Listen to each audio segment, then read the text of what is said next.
आप futures trading start करना चाहते हैं या फिर कर चुके हैं, लेकिन एक चीज कंटिन्यूअसली आपके माइंड को डिस्टर्ब कर रही है कि जो पैसा आप फ्यूचर ट्रेडिंग से कमाएंगे, क्या वो हलाल होगा या नहीं। और आप इसके लिए डिफरेंट प्लेटफॉर्म्स पे आके काफी रिसर्च भी करते हैं, लेकिन आपको बिल्कुल ही दो कंप्लीटली डिफरेंट पर्सपेक्टिव सुनने को मिलते हैं। कुछ लोग बोलते हैं ये 110% हराम है, वहीं पे कुछ लोग बोलेंगे ये 100% हलाल है। लेकिन जब आप रीजंस की तरफ मूव ऑन करते हैं तो आपको बिल्कुल भी सेटिस्फैक्टरी रीजन नहीं मिलते, बल्कि रीजंस कुछ इस तरह से होते हैं कि अगर आप उनकी बेसिस पे मूव ऑन करें तो फिर आपका माइंड आपको बोलता है या आप सोचते हैं कि यार इन बेसिस पे तो स्पॉट ट्रेडिंग भी हराम हुई, और आप बिल्कुल भी क्लियर डिसीजन नहीं ले पाते और इसी लूप के अंदर स्टक हो जाते हैं। मैंने ऑलमोस्ट हाफ अ ईयर इस टॉपिक के ऊपर कंप्लीट रिसर्च की है, डिफरेंट उलमा कराम को कंसल्ट किया, सुना, और 6 मंथ्स की इस कंप्लीट रिसर्च के बाद मैंने जो भी डाटा और स्टैट्स इकट्ठा किया है आज इस वीडियो में मैं आप लोगों के साथ शेयर करूंगा। और मैं आपको ये नहीं बोलूंगा कि ये हलाल है या हराम, बल्कि ये डिसीजन मैं कंप्लीटली आप लोगों पे छोड़ूंगा, क्योंकि वीडियो देखने के बाद आप इस काबिल होंगे कि आप इन्हीं लॉजिक्स डाटा की बेस पे एक इंडिपेंडेंट डिसीजन ले पाएंगे कि आपके लिए क्या सही है और क्या गलत। तो आपने वीडियो कंप्लीट देखनी है, क्योंकि ऐसा ना हो कि वीडियो के अंदर जो कंप्लीट लॉजिकल रीजनिंग मैंने शेयर किया आप उसको मिस आउट कर दें और आधी इंफॉर्मेशन की बेसिस पे फ्यूचर ट्रेडिंग को हराम समझने लग जाएं या फिर हलाल समझने लग जाएं। तो without any further due video को स्टार्ट कर लेते हैं। वीडियो को प्रॉपरली स्टार्ट करने से पहले मैं आपको बता दूं कि अगर तो आप लोग क्रिप्टो ट्रेडिंग करते हैं तो पब्लिक व्हाट्सएप चैनल को लाजमी ज्वाइन कर लेंगे, आप ही लोगों के लिए बनाया गया है। इसमें मैं कंटिन्यूअस मार्केट अपडेट्स, बिटकॉइन की शॉर्ट टर्म रिजेक्शन, बाउंस के लेवल और कभी कभार कोई ट्रेडिंग अपॉर्चुनिटी भी बन रही हो तो हम लोग फ्री ऑफ कॉस्ट शेयर कर रहे होते हैं। काफी ज्यादा वैल्यूएबल है, उसका लिंक आपको डिस्क्रिप्शन और कमेंट बॉक्स के अंदर पिन हुआ मिल जाएगा। सबसे पहली और इंपॉर्टेंट चीज कि फ्यूचर ट्रेडिंग बेसिकली है क्या, तो इसका इजी और सिंपलेस्ट वे में मैं आपको आंसर देता हूं। वो ये कि ये एक तरह से एक कॉन्ट्रैक्ट होता है जिसको आप इन फ्यूचर फुलफिल करते हैं, यानी कि इन फ्यूचर आप किसी स्पेसिफिक एसेट को बाय करेंगे या सेल करेंगे। और कॉन्ट्रैक्ट्स दो तरह के होते हैं। एक कॉन्ट्रैक्ट होता है जिसमें टाइम पीरियड फिक्स होता है, यानी कि आप फिक्स कर लेते हैं कि किसी स्पेसिफिक डेट के अंदर इन फ्यूचर आप एक स्पेसिफिक एसेट को बाय करेंगे या सेल करेंगे। और इसी तरह से एक दूसरी टाइप ऑफ कॉन्ट्रैक्ट होते हैं परपेचुअल कॉन्ट्रैक्ट्स। क्रिप्टो ट्रेडिंग के अंदर आप स्पेसिफिकली परपेचुअल कॉन्ट्रैक्ट के अंदर ज्यादा डील कर रहे होते हैं। इसमें आप अपनी पोजीशंस को इनडेफिनेट पीरियड के लिए होल्ड कर सकते हैं। अब आते हैं वीडियो के मोस्ट इंपॉर्टेंट पार्ट की तरफ। फ्यूचर ट्रेडिंग में बेसिकली 3 इंपॉर्टेंट कॉन्सेप्ट्स होते हैं जिसकी बेस पे आप या कोई भी दूसरा तीसरा बंदा इसको हराम कंसीडर करता है। उसमें सबसे पहला पॉइंट हमारे पास आ जाता है फिजिकल पोजेशन। क्योंकि ये फ्यूचर्स ट्रेडिंग हमारे पास एक तरह का कॉन्ट्रैक्ट होता है तो इसमें हमारे पास कोई फिजिकल पोजेशन या कब्जा नहीं होता, जिसकी बेस पे ज्यादातर लोग बोलते हैं कि ये हराम है। देखें, अगर आप सिर्फ इस बेस के ऊपर इसको हराम बोलते हैं तो ये रीजन बिल्कुल भी वैलिड नहीं है। उसकी रीजन ये है कि क्योंकि स्पॉट में भी हमारे पास फिजिकल पोजेशन तो किसी चीज की नहीं होती, we just have numbers in our wallet और एक्सचेंज। और इसी तरह से जो पैसे आपके बैंक अकाउंट्स के अंदर पड़े हुए होते हैं उसकी फिजिकल पोजेशन भी आपके पास नहीं होती। आप जब किसी को पैसे ट्रांसफर कर रहे होते हैं तो बेसिकली आप सिर्फ डिजिट्स वगैरह को ट्रांसफर कर रहे होते हैं।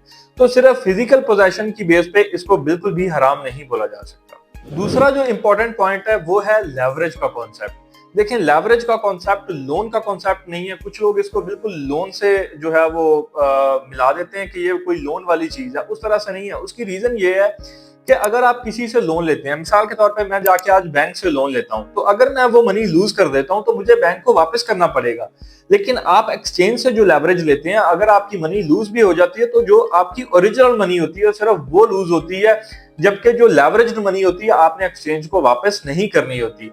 जिससे पता चलता है कि वो लोन नहीं होती, वो एक तरह का बूस्टिंग पावर होता है जो एक्सचेंज आपको प्रोवाइड करता है। उस बेस पे भी इसको हराम बिल्कुल भी नहीं बोला जा सकता, क्योंकि लेवरेज और लोन का कॉन्सेप्ट बहुत डिफरेंट है। तो फिर क्या इसको हलाल कंसीडर किया जा सकता है? उसके लिए आपको अगले 2 पॉइंट्स को कंसीडर और वॉच लाजमी करना पड़ेगा। वीडियो को फर्दर कंटिन्यू करने से पहले मैं आपको बता दूं कि हम लोग पर्सनल मेंटरशिप भी प्रोवाइड करते हैं, जिसमें 1-to-1 सेशंस होते हैं और आपको बेसिक से एडवांस बिल्कुल जीरो से technical analysis, fundamental, on chain, risk management, psychology, तमाम चीजें बेसिक टू एडवांस मास्टर करवाई जाती हैं हमारी पर्सनल मेंटोरशिप के अंदर। तमाम तर चीजें जो भी ट्रेडिंग करने के मेथड्स, तमाम चीजें बिल्कुल बेसिक से आपको लेके चला जाता है। अगर तो आप उसके अंदर इंटरेस्टेड हुए तो आपको डिस्क्रिप्शन और कमेंट बॉक्स के अंदर मेरा नंबर पिन हुआ मिल जाएगा, उसमें मुझसे कांटेक्ट करेंगे तो तमाम डिटेल्स आप लोगों के साथ शेयर कर दी जाएगी। तीसरी चीज हमारे पास आ जाती है फंडिंग फी। अब कुछ लोग इसको इंटरेस्ट कंसीडर करते हैं, जबकि ऐसा बिल्कुल भी नहीं है। फंडिंग फी एक बहुत मुख्तलिफ कॉन्सेप्ट है। उसमें होता इस तरह से है कि ज्यादा ट्रेडर्स जिन्होंने एक खास डायरेक्शन के अंदर ट्रेड ओपन की होती है, हर 8 घंटे बाद एक स्पेसिफिक अमाउंट ऑफ फी पे करते हैं उन ट्रेडर्स को जिन्होंने उनके अगेंस्ट ट्रेड ओपन की होती है, उनकी अगेंस्ट डायरेक्शन में, और वो लोग तादाद में कम होते हैं। अब इंटरेस्ट तो फिक्स्ड होता है, जबकि फंडिंग फी जो है ये चेंज होती रहती है, एक फिक्स्ड अमाउंट में नहीं होती। फॉर एग्जांपल 100 ट्रेडर्स हैं जो ट्रेड कर रहे हैं, उनमें से 60 ट्रेडर्स ने लॉन्ग की पोजीशन ओपन कर दिया और 40 ने शॉर्ट्स की पोजीशन ओपन कर दी है। अब होगा क्या, वो जो 60 लॉन्गर्स हैं ये हर 8 घंटे के बाद एक स्पेसिफिक फी पे करेंगे उन लोगों को, उन शॉर्टर्स को, 40 लोग जो तादाद में उनसे कम है और उन्होंने उनके अगेंस्ट डायरेक्शन में ट्रेड ओपन की हुई है। अब हो सकता है कि 8 घंटे बाद, 10 घंटे बाद कुछ इस तरह से हो जाए कि वो जो लॉन्गर्स हैं वो 60 से कम होके 55 हो जाते हैं, या 60 से इंक्रीज होके 65 होते हैं, तो उस हिसाब से फिर फंडिंग फी भी एडजस्ट होगी। या फिर हो सकता है कि शॉर्टर्स की तादाद कुछ टाइम बाद ज्यादा हो जाए, लॉन्गर्स की कम हो जाए और शॉर्टर्स लॉन्गर्स को फी पे करने लग जाएं, तो इस केस में फंडिंग फी चेंज होती रहती है। अब आपको बहुत क्लियर मैनर में समझ आ गया कि फंडिंग फी फिक्स नहीं होती, ये खास अमाउंट ऑफ फी होती है जो चेंज होती रहती है, जबकि इंटरेस्ट हमारे पास फिक्स होता है, तो ये उस तरह से बिल्कुल भी इंटरेस्ट नहीं है। तो अब अगर आप मुझसे पूछें कि फ्यूचर्स ट्रेडिंग में इंटरेस्ट इन्वॉल्व है या नहीं, तो इस चीज का क्लियर आंसर मैं आपको दूंगा इस स्क्रीनशॉट से जो मैंने बाइनेंस की वेबसाइट से लिया है। और इसमें बाइनेंस की वेबसाइट आपको क्लियरली बता रही है कि जो भी ट्रेड आप फ्यूचर्स में ओपन करते हैं उसमें डेली बेसिस पे आपसे 0.03% का इंटरेस्ट चार्ज किया जा रहा होता है, जो कि एक फिक्स्ड फी है और फिक्स्ड इंटरवल के बाद चार्ज की जा रही है। इसी के साथ ये चैट जीपीटी का स्क्रीनशॉट भी देख लें, जो कि इस स्टांस को बिल्कुल वेरीफाई करता है कि फ्यूचर्स ट्रेडिंग में इंटरेस्ट इन्वॉल्व है, जो कि आपसे डेली बेसिस पे चार्ज किया जा रहा है। अब एक फिक्स्ड अमाउंट आपसे फिक्स्ड इंटरवल के बाद चार्ज की जा रही है, जो कि क्लियर टर्म्स में रिबा है, सूद है, और ये आपसे चार्ज किया जा रहा है। इस्लाम के अंदर ये बहुत बड़ा गुनाह है। और इसी तरह से सूरह बकरा के अंदर मेंशन है कि जो भी इंटरेस्ट वगैरह या इस तरह के मामलात में इन्वॉल्व है तो वो अल्लाह और उसके रसूल के खिलाफ ऐलान जंग करता है। तो मैं नहीं समझता कि वो इंसान अक्लमंद है जो दुनिया के थोड़े से फायदे के लिए अल्लाह और उसके रसूल के खिलाफ ऐलान जंग करे। Last but not the least, ये एडिशनल पॉइंट आप लोगों को दे रहा हूँ। 3 पॉइंट्स हम लोगों ने डिस्कस करने थे, वो डिस्कस कर चुके हैं। ये वाले पॉइंट में आप इस तरह से देखें कि फ्यूचर्स ट्रेडिंग में बेसिकली लॉस और प्रॉफिट हो किस तरह से रहा होता है। इसमें बेसिकली होता इस तरह से है कि जब भी शॉर्टर्स और लॉन्गर्स अपनी पोजीशंस को ओपन करते हैं तो सबके फंड्स एक पूल के अंदर चले जाते हैं। ये मैं आपको एग्जांपल से समझा रहा हूँ।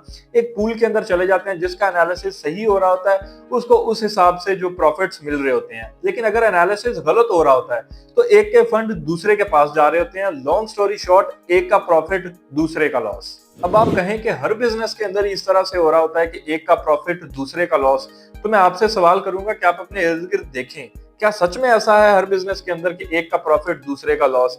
हरगिज नहीं। आप रियल स्टेट की एग्जांपल ले लें।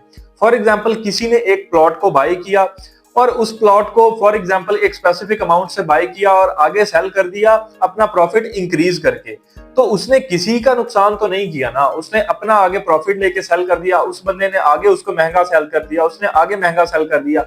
जब एक स्पेसिफिक पॉइंट पे प्राइस रीच कर जाएगी जहां पे वो सेल नहीं हो रहा तो वो वेट कर सकता है। किसी का लॉस नहीं हो रहा, हर कोई अपना खरीद के अपना प्रॉफिट मार्जिन रख के आगे सेल कर रहा है। अब आप अगर मुझसे पूछें तो मैं कंटिन्यूसली पब्लिक व्हाट्सएप चैनल के ऊपर बिटकॉइन के बाउंस और रिजेक्शन के लेवल्स बताता हूं। अल्हम्दुलिल्लाह 90% प्लस एक्यूरेसी के साथ हम लोग बड़े अच्छे अच्छे टॉप कैप्चर करते हैं। आराम से बिटकॉइन वहां से 3, 3.5, 4% के डाउन साइड मूव ले रहा होता है। लेकिन मैं पर्सनली उस मूव को अवेल नहीं करता, उसको कैप्चर नहीं करता।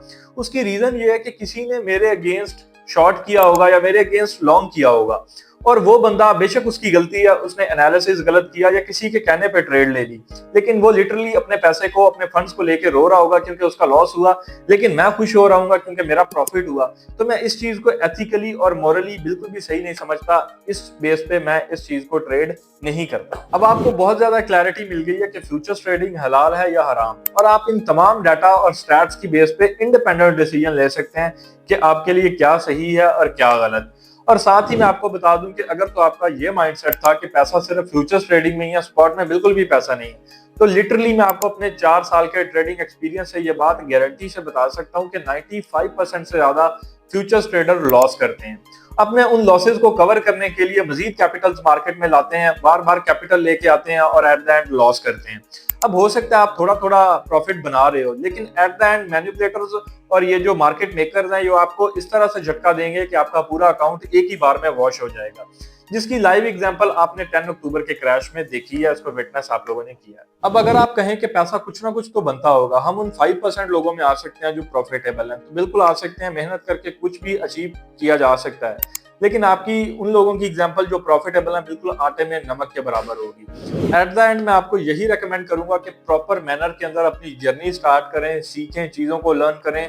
और ऐसा नहीं है कि स्पॉट ट्रेडिंग प्रॉफिटेबल नहीं है, स्पॉट ट्रेडिंग भी बहुत ज्यादा प्रॉफिटेबल है। और अगर तो आप लॉन्ग टर्म गोल्स अचीव करना चाह रहे हैं तो मैं आपको स्पॉट ट्रेडिंग ही रेकमेंड करूंगा।